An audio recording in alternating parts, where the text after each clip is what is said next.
Oh my God, got to pay the rent. Hey, it's rent day, 1st of February. I just noticed I haven't paid my rent yet. 1st of February of 2024. I'm Rudy Maxa. I'm a travel journalist and broadcaster. Nice to have you in the house. The guy in the other zipper shirt on my other side is Tommy Danielsen. He's an expert on frequent flyer miles and hotel bonus points and every airline schedule, train schedule, and rent-a-car contract in the world.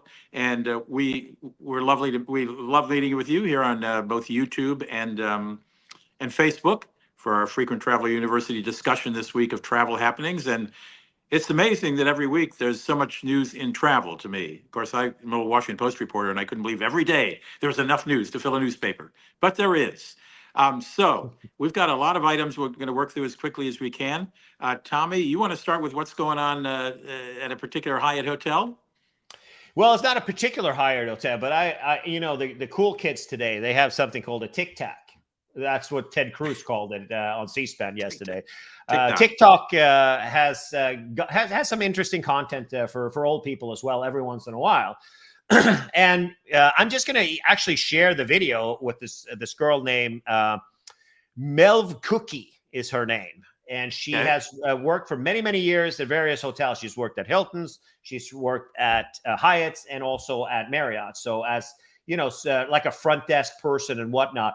And it's an interesting thing. It's about people who complain a lot. And you were talking about the Loyalty Lobby earlier as a website that writes about hotels and stuff like that primarily. And they've got a guy in there who is like the master of complaining about everything he calls it the Compensation Friday or something like that, where he's angling after that. Well, according to this girl, there are ways for them to take a look. Are you a repeat offender? Are you a person that complains about everything at hotels? They will know. So let's just let me get her up on the screen here, Lady Melvin's Cookies or whatever her name is, and then we can see what she has to say. This is the video right here. Let's see if we can hear it. I'll put my microphone close to my speaker here because it's not something we've done before. So let's hear what she has to say. Here it is.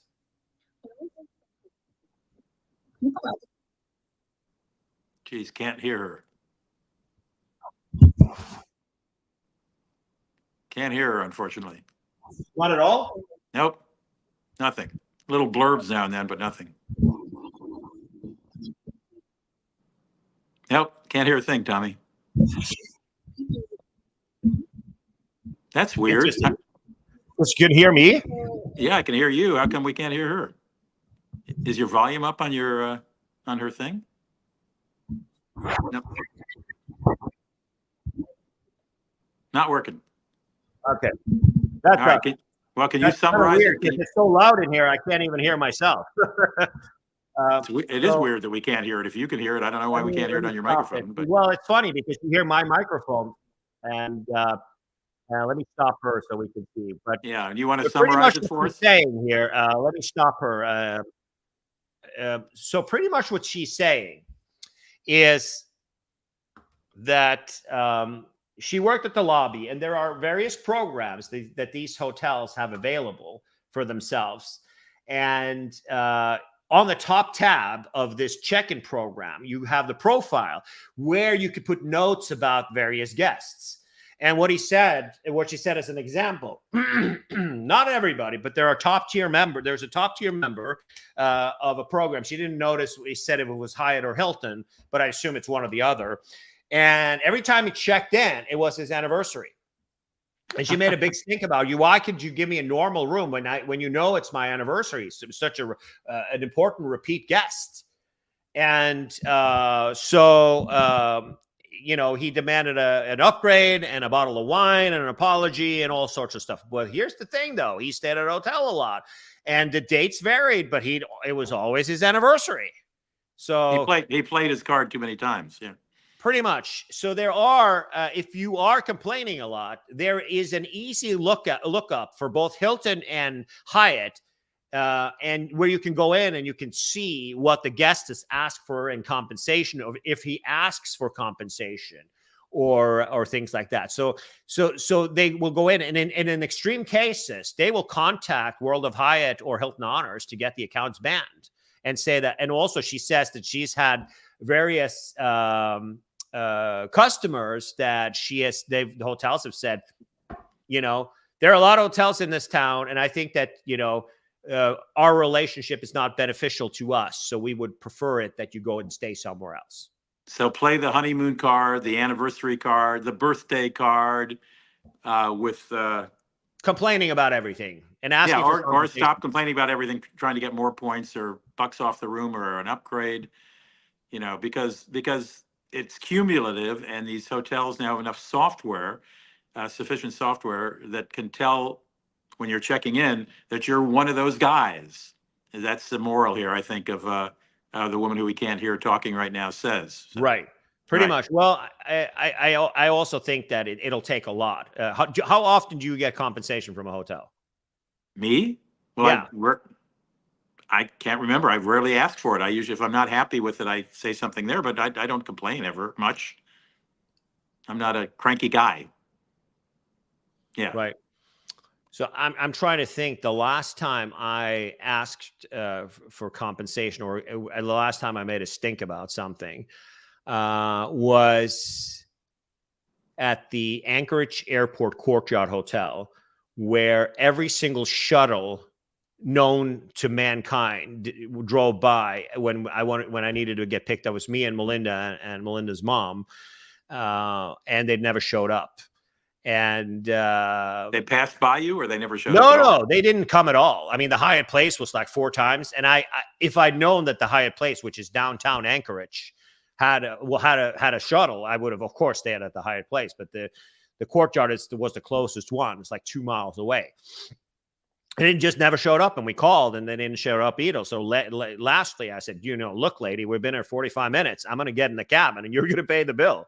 And I did. I got to the hotel, and I said, hey, thank you for appreciate it. Here's the receipt, and we got the money back. So okay, it was, and I wouldn't call it. I didn't ask for points or anything like that. I just wanted to get things right. So because, you know, I'd flown from Oslo to London, from London to Seattle, and then met up with Melinda and Marilyn there, and then flown up to Anchorage. So I wasn't the most pleasant guy known to mankind, you know. Right. You're a tired pup. Do you want to take her off your screen now? I will take her off, because now we're going to talk about EasyJet, and this is a story. Wait. Before I go to EasyJet, while we're on this theme, can we do the American thing real fast? Can I do that? American about what? This couple filed a class action suit against American Airlines for terminating their AAdvantage accounts that had over 1 million miles in it. And it's a big lawsuit. It's a class action suit. And as you said, Artie, Gary Leff has commented on the fact that apparently in Americans' rule book, you can't file, you agree when you sign up, you can't file any class action suits. But basically what American did was they noticed that this couple garnered most of their 1 million miles, or however many they had, by applying for multiple American Airlines, Citibank credit cards rather than flying the airline. And they didn't like that, so they evaporated their miles, and the couple's now filing suit. We don't have to spend a lot of time on this because I don't know the legalities of this. I know you don't either, Tommy, but it's interesting that somebody would think, okay, let me just apply for a dozen credit cards on American. The couple says in their lawsuit that they just kept getting these offers from American to apply for another card. So they kept applying for cards using their real name, their real social security number, and they kept getting them. And at some point, American noticed that they had a whole, you know, over 1 million miles, but they hadn't really flown much, and they didn't like that. So anyway, just something to think about. Keep in mind, we'll watch it with interest and let you know what happens. Right. So American hasn't officially said very much. What has been said is that, you know, this is, you can blame the travel hackers for this. It blew up in so many areas of the travel hacking world a few years ago. And the 48th month rule that you can't apply for this card within 48 months after you've done it once. So technically, I don't think that the gals and boys and girls here did anything wrong. But you also have the expectancy of common sense. How many people do you know that signs up 10 times for a credit card? for the For the same same credit card. Yeah, right. Exactly. Right. Right. I So agree. I don't think that I think that they the problem is that American Airlines, they just shuts down account and they don't communicate. They have this AI Right. messages that goes out from a doofus at from a non-existent person that go out, and they don't communicate with them. I think Right. a better course of action, they've already for these people. Would I call them innocent? No, I don't think they knew about the rule where you can only apply once every 48 months. But the system clearly, it's Citibank's system, clearly didn't catch this. And I would say that the best thing, if I was American Airlines and Citi, I would come to some sort of understanding and rather than losing a customer for life. We also don't know if this class action is if they're telling the truth. We have their side of the story because American and Citi is not talking. True. So what we do know is that I have tons of, which I'm not going to show you now, but there are tons of Reddit threads about this, about our friends in the travel hacking world who have strolled down this avenue and got their accounts closed down. Okay. Lots of monkey business going on. So I think that the best, I don't think if the story that they're telling is true, they didn't do anything wrong. I agree with you. I have signed up for multiple credit cards. For example, Virgin Atlantic back in the day, I signed up for that credit card multiple times myself. They had no issues with it. It didn't say anything in the terms and conditions. It doesn't say here that here either. That's just an internal rules that they didn't know about. So if they're telling the truth, Americans should learn from contacting people. Spend some time of doing that. I heard earlier. Look, we'll give you credit for the miles you flew. We'll give you credit for applying for the business card and the non-business card. Thank you very much. We're fine. Okay. Yeah. I mean, cancel 9 of the 10 cards that they got or whatever, how many it was. Take away those miles. Yeah, right. Exactly. I think that's a much better course of action. But then we saw earlier this week, it was another American Airlines situation where hang on for a second. Never mind. There was something also happened with American earlier this week, which put them in a bad light because they didn't communicate, which, is obviously problematic. But back to happy news. And, okay. My daughter sent me this from London today. You want to explain it? Go ahead. I love it. First of all, I'm a grandfather and my grandchildren live in the UK and I do travel with them. So I guess I'll be allowed back in England, but I think this is a very clever move by EasyJet. Yeah, I think this is pretty creative. Great PR. Great PR. You just sent it to me recently, so I hadn't read the whole article. Okay, well, I'll tell you. Basically, EasyJet, which is one of probably the largest discount carrier in Europe. I think it's based in Ireland, isn't it, or something? I don't think it's anyway. That's whatever. Ryanair. Oh, that's Ryanair. So anyway, these they're guys huge are based in the UK, and they're third largest. Thank you very much. I told you he knows everything. They have decided that multi-generation travel is important and that they've got all these surveys that kids love traveling with their grandparents. I'm delighted to hear that as a grandfather. And they're not traveling enough with their grandparents aren't. So they're starting a thing beginning February 1, there's going to be a limited number of seats on flights for, as they call it, grams go free, grandparents go free. And if you're flying with a kid and you're a grandparent, your seat's free, which is great PR, if nothing else. How many seats are going to make available? I don't know. I'm sorry? I love this promo. Yeah, now they're not going to fly everywhere. I think they said, you got it in front of you there. I know it's Germany and Spain, I think, or at least 2 of the countries. I don't know if it's every country EasyJet flies to, but it's a very clever gimmick. Great PR for EasyJet. And I was talking to my daughter and she said, this is very important. I mean, it's very important in England that grandparents travel with their kids. And I said, thank goodness I've traveled with your kids. I said to my daughter, or I probably wouldn't be allowed back in the country. Anyway, that's that. Happy news. And I love promos like this. I think this is amazing. Yeah, very, very clever.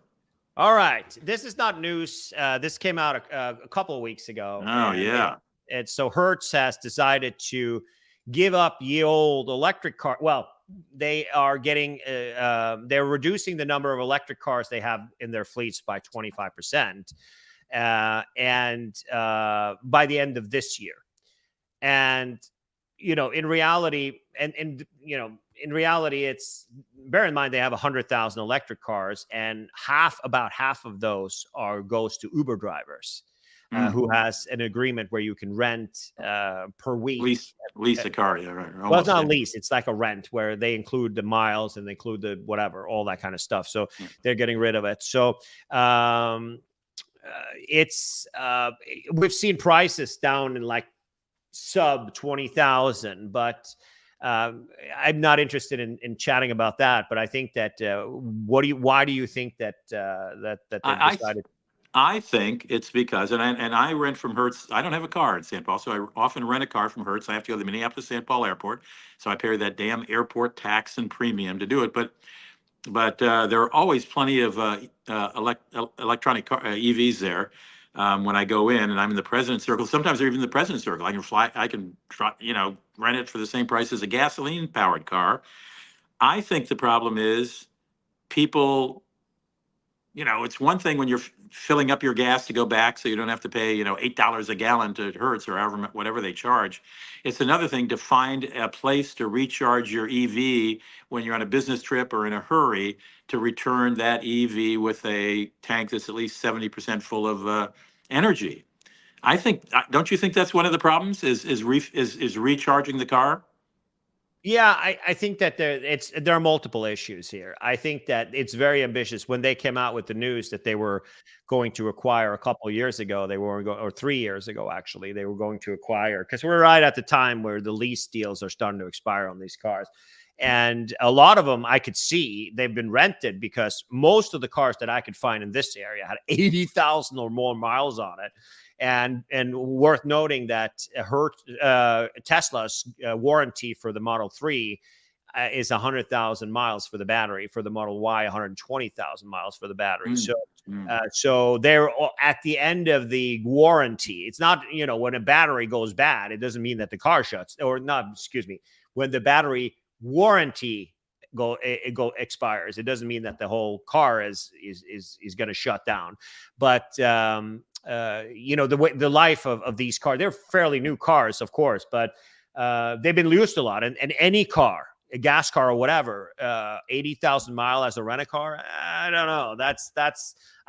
They were also always discounted a lot because of that. But I think that when they came out with this idea of dumping all those costs, I was literally shocked, because first of all, Tesla was in high demand. We were in the middle of the pandemic, and we had issues with the supply chain and stuff like that. So Tesla didn't have a lot available, right? So and no car brands had a lot available.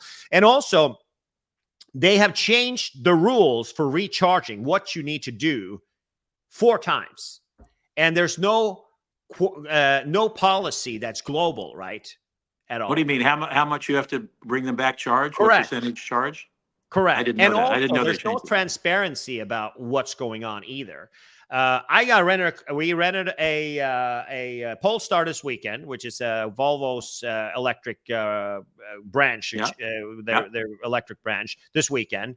And if the ladies told me what the current policy is, which I think now is the current policy all over the U.S., you can bring the car back at a minimum of 5 or 10%. I think it's 10%. If you bring it back with 10% from full, we will charge you $25. You only give it back, and the charge, regardless how much state of charge you have on your car, is $25, which is, not a gas tank, right?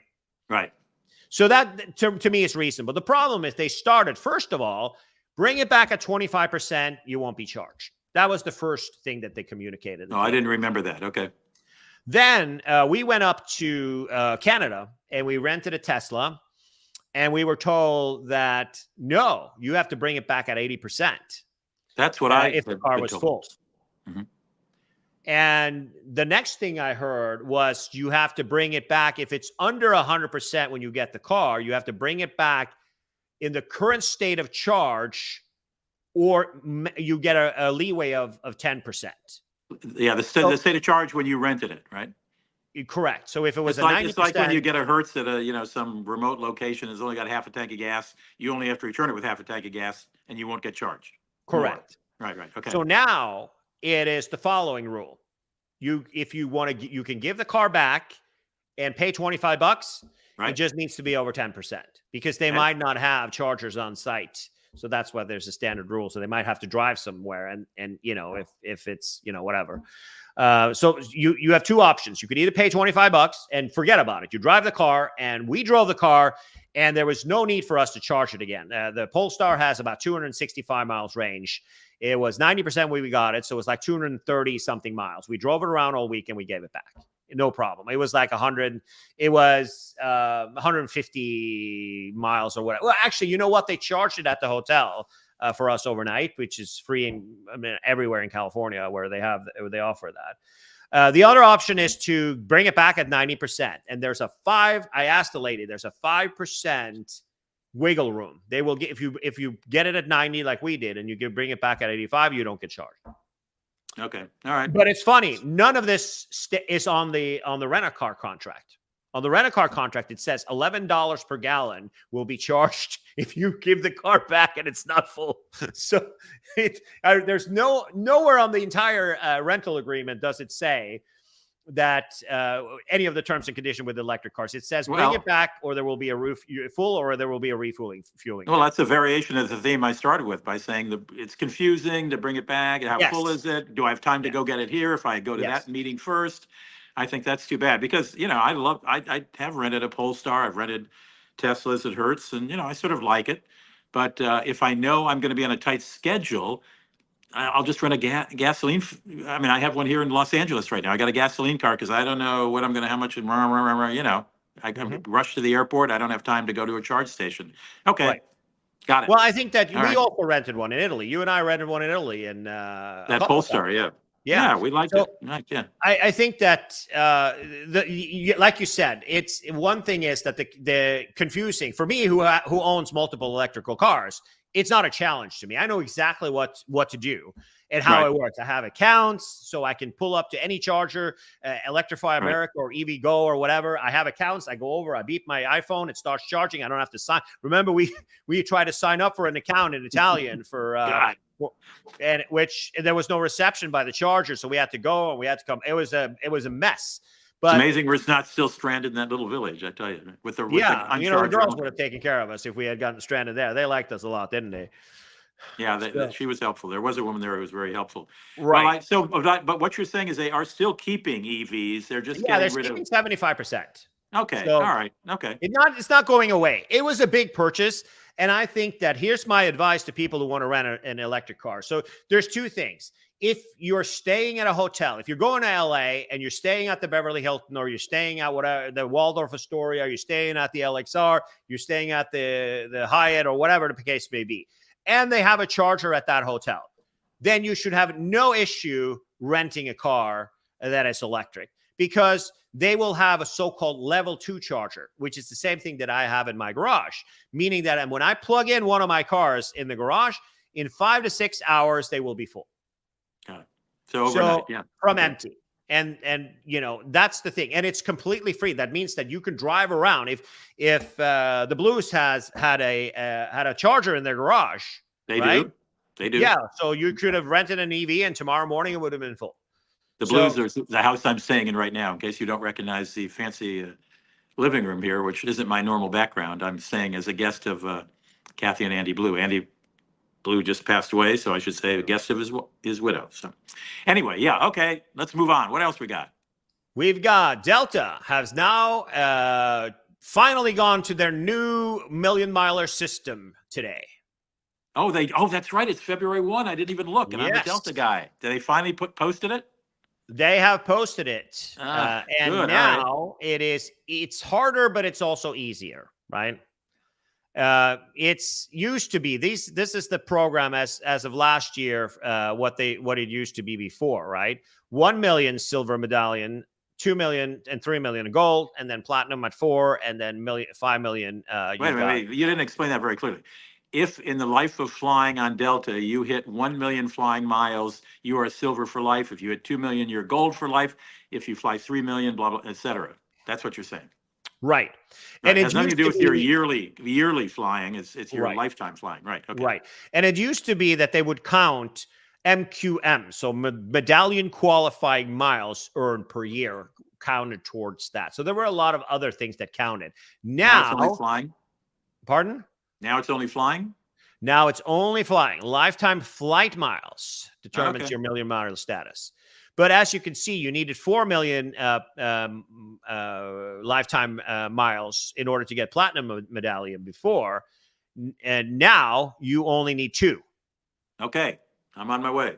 So you are already 1 million, and you're getting close to 2 million. Yeah, I am.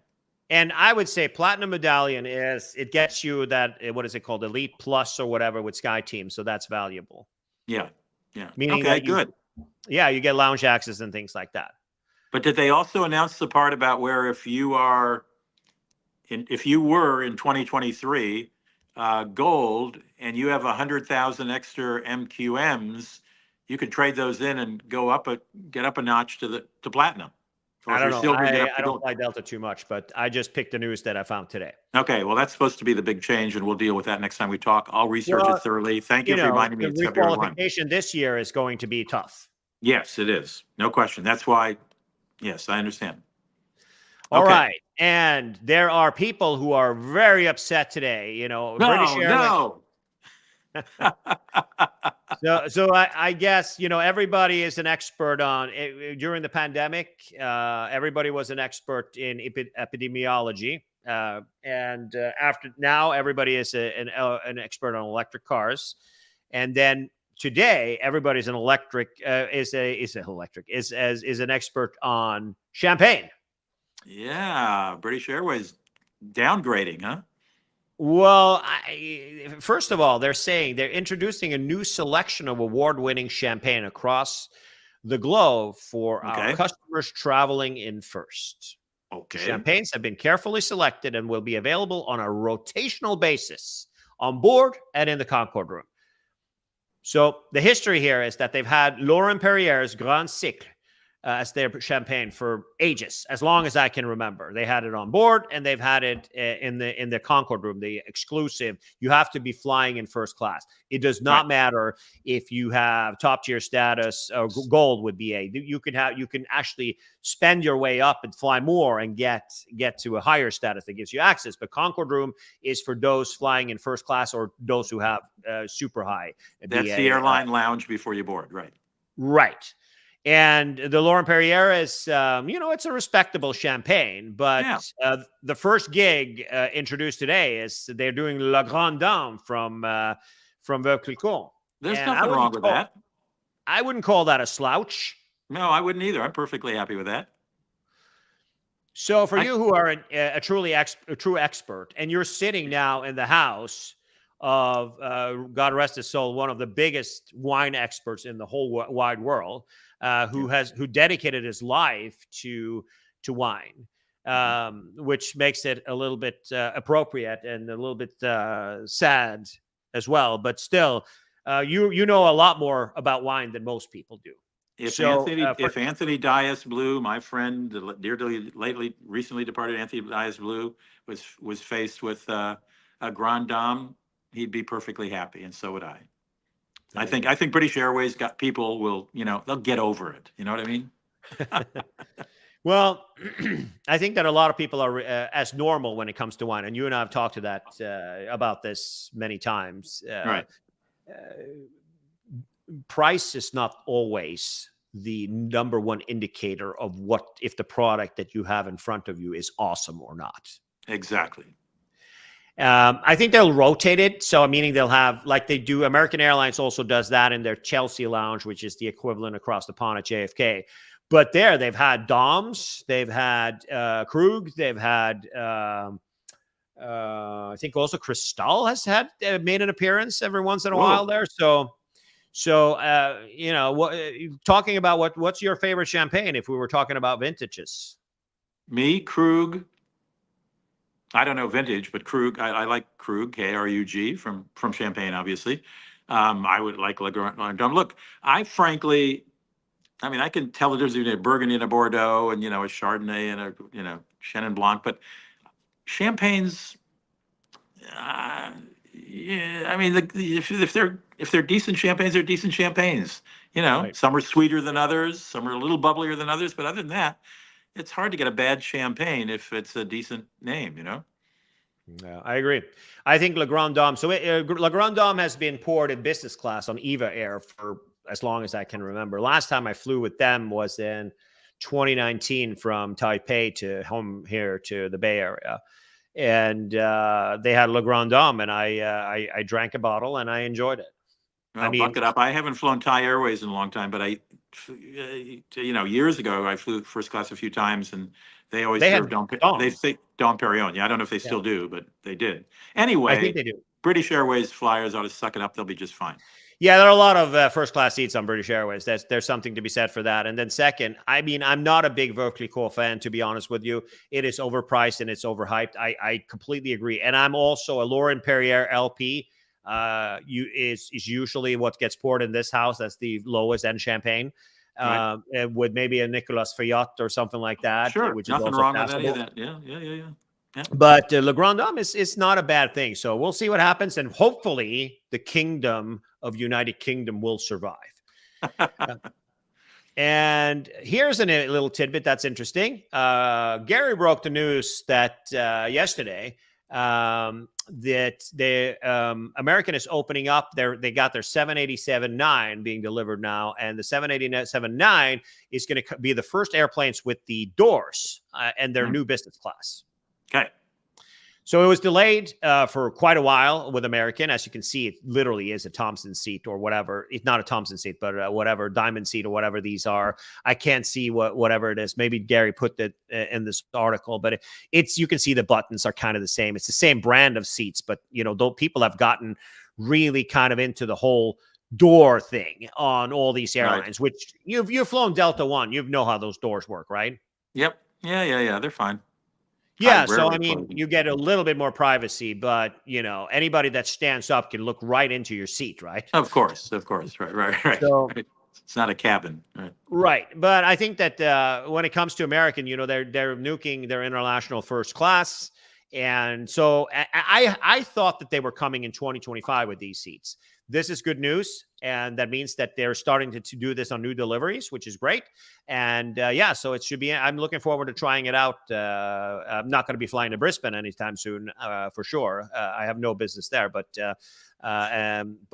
that's a thing that they're doing. Yeah.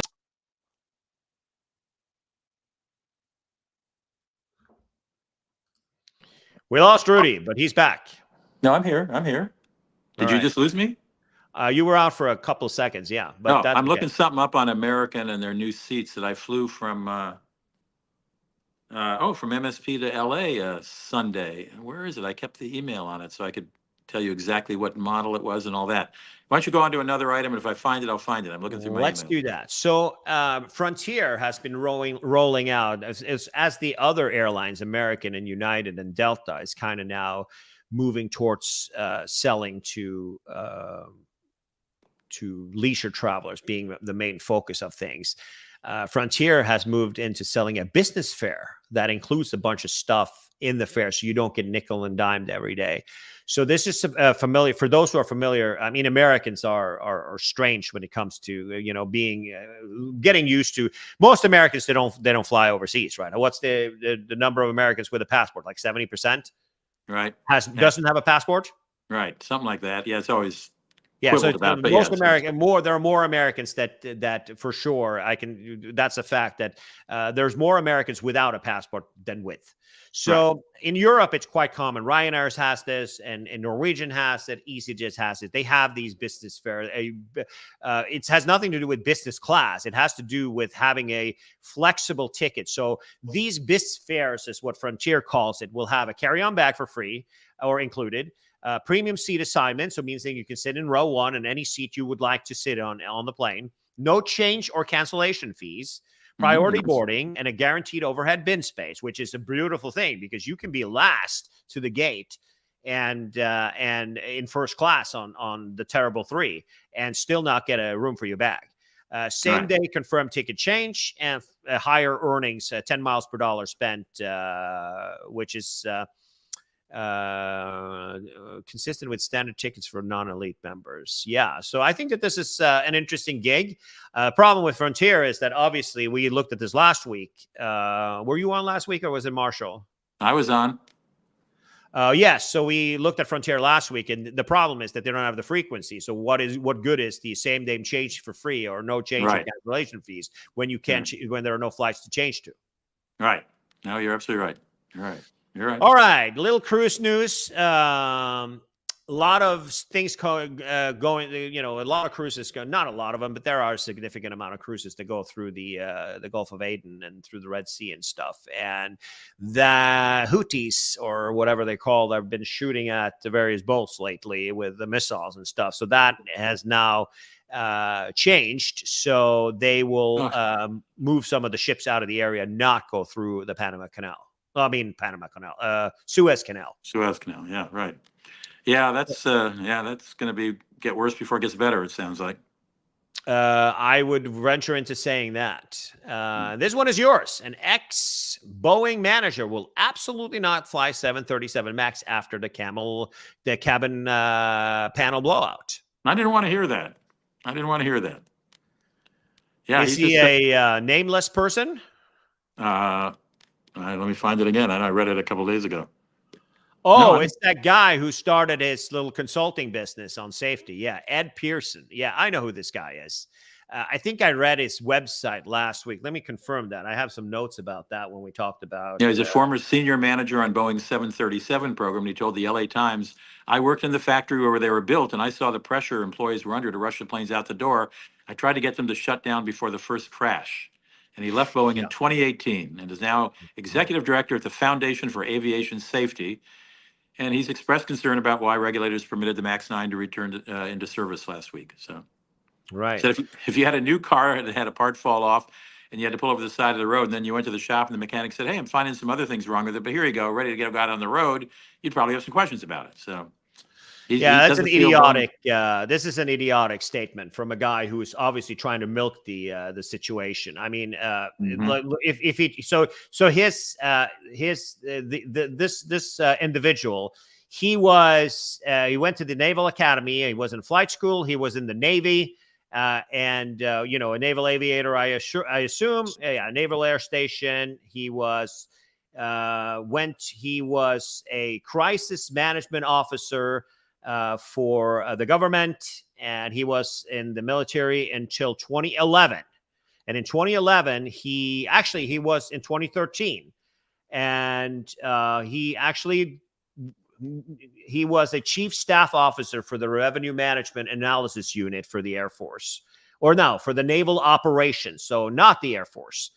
He started working in commercial aviation specialist, program management specialist of fleet services at Boeing from 2008 and to 2010. It looks like a thing. And then he became engineering, operations, and technology senior manager, business operation and test and evaluation for Boeing from 2010. Then he became a Boeing 737 senior manager from 2015 to 2018, where he left Boeing in 2018, and right now he is speaking about it. He's talking about it. He's having podcasts. He's having videos. He's doing all sorts of things. Dedicated his life to talking about the 737 MAX. Okay. So I will tell him that what I would say. I'm a Boeing fan. I have a lot of friends that work there, and I love the brand, and I'm supported. I think, buying American is important, and I think that it's a solid brand that got lost. And I would say that, and we've talked about the MAX before, many times, and the patching onto all old airplanes and renewing old airplanes is something that has happened for a long time. We have DC-8s or Boeing 717s or 707s up the road here that has at Beale Air Force Base that are made in the early 60s, the first jets that actually came out that have been retrofitted with new wings, they've been retrofitted with new engines and all sorts of stuff like that. So every once in a while, it's good to come up with a new design. The competitor to the 737 flew for the first time in 1990 or 1988, the Airbus 320 series. And it's funny because the first airplane before it went into traffic crashed in front, filled with journalists. And it was an Air France plane. They'd just taken delivery of that first plane. I think it was serial number 3 they took delivery of. And it flew at an air show, and they did a flyby, a full airplane. And the pilot made a huge mistake because it's, not the classical way of flying an airplane or a known way to fly it. They made a mistake and they crashed in the woods and it burned. And everybody's like, oh, the Airbus 320 is never going to make it. 9 people died, or it was not a good situation. Right. And I remember this. It's like early 90s, right? Or late 80s. I don't remember exactly when it was. A long time ago. But I think that it's safe to say that my conclusion in one sentence, I don't want to go into this again, but the MCAS system had a weakness. They were aware of the weakness, and the problem was that the pilots were not trained. They were trained with iPads, and pilots with little experience or working in questionable airlines. Right. When I say questionable, meaning airlines that probably doesn't have the same safety standards and the regulations that we have in Europe and in North America. Airlines with spotty history in modern aviation, right? Modern aviation, meaning after 2000, right? And the first plane crash should have been enough. The next place is Max that went down, the Ethiopian flight, was pilot error. They hit a bird, and the pitted tubes didn't work the way that they were supposed to. The readings were wrong. The pilots made a bunch of grave errors before there was an MCAS issue. That plane would have never crashed. I know several people that I know that has flown that scenario, and also not active pilots that have flown that scenario not a single person had issues. And I can say, you sitting in a simulator, yes, a live big simulator, it doesn't matter. That plane shouldn't have crashed. Right. Here, though, what we're moving into here is sloppiness, and there's nothing defending that. That they are not in control of their supplier and quality control is unforgivable. Specifically, when they hired a new CEO to clean up the business, and he is failing. Larry Kellner, as the chairman of the board, failing. They should take their hat and leave, and they need to clean up that company. But saying that the plane is not not safe is absolute BS. And somebody saying that, they don't understand that what the scrutiny that the plane went through before it could fly again. It was grounded for a year before they got to fly it again. They had to fix all of it. And it was the safest plane to the sky. It was here that they forgot to put in some screws. That is unforgivable, but it doesn't make the plane unsafe. Right. That's just BS. I agree. Boeing needs to earn my respect back, and they need to clean it up. And I think that they need to clean it up from the top. They need to. That the guy had a chance. He hasn't cleaned it up. It's been 3 years. Calhoun and also the board needs to take a pass. That's okay. All right. Can you go to your email right now? I can in a minute. Let's see. I only have the last thing here. All right, real short. Mine's real short too, but go ahead. Yes, I know. I think we talked about this already when it came out last year. They have it on the Airbus Delta's new seat, and this is kind of the new way that United and also has a similar seat that they're trying to get. I flew this Sunday from MSP to LAX. First time I've been in it. This is their new first class seat, domestic first class seat. It reclines and it doesn't go into anybody's lap in the back. It's got a hard shell on the back. And so you don't intrude on your fellow passenger behind you. And so you recline your ass. It's bigger. What are you saying? Yeah. What it doesn't go flat, but it does go back quite a bit. When you recline, it goes. You get slid forward like this, right? Yes. So your ass. And I will also say, and I didn't measure it, but it also seems there's a lot less leg room than normal. I mean, I was in the window seat, which I don't normally like to fly, but that's where I was, and getting out to the aisle to use the lavatory or get something in my suitcase was sort of I said to my fellow passenger who I didn't know, I just said, pretty cramped leg-wise here, and she said, yeah, it was. So, anyway, give it a try. You may see more of these at some point. It was my first one. on the Yeah, 737. I think that what they're doing is they are definitely giving up legroom because this is an old jungle trick with the premium economy seats for Air France, among others, has and which is in reality these are the same seats you will find on what's Delta's premium economy called? Premium economy. I don't Is think what you'll it's called? find. Wow, that's Yeah. very creative. I don't So think. World I don't Traveler think you Plus will. is what it's. Yeah. I don't think you'll find it on premium economy in Delta. Premium, there's the premium economy is on overseas flights. You Oh, have for international flights. Okay. Delta All right. flights, and then you have premium, and then you have economy plus or whatever it's called, which is just more legroom, and then you have economy, right? Okay. Yeah. Okay. So, All right. There it is. Yeah, I think that what they're doing, because it doesn't recline into people's space, they are using the opportunity to put the seats further together, because if it doesn't recline, then it's not obtrusive. But the reality, what it does, it moves your ass cushion forward instead. So you recline like that inside of a shell. Right. I do like that they're doing privacy, though. I think that's cool. Yeah, it is more private. You feel a little more private. You're a little distance from the person next to you if you want to be. Yeah, that's true. That's true. Right. All right. The last thing I have on, and I like the wording that Matthew Clint came up with today, or a couple of days ago, calling it. Yeah, he calls calls Turkish airline Turkoflot, because they still have relations with Aeroflot in Russia. In this particular, they bought the old Airbus 350s from Aeroflot. They did. They did, yes. And the Airbus 350, this is a 350 right here. Is this because Aeroflot had no place to fly them anymore? Is this since the war started? I don't know what the dynamics of that was, how the transaction was, but I think the transaction happened before the war. Okay. And Turkish outfitted them?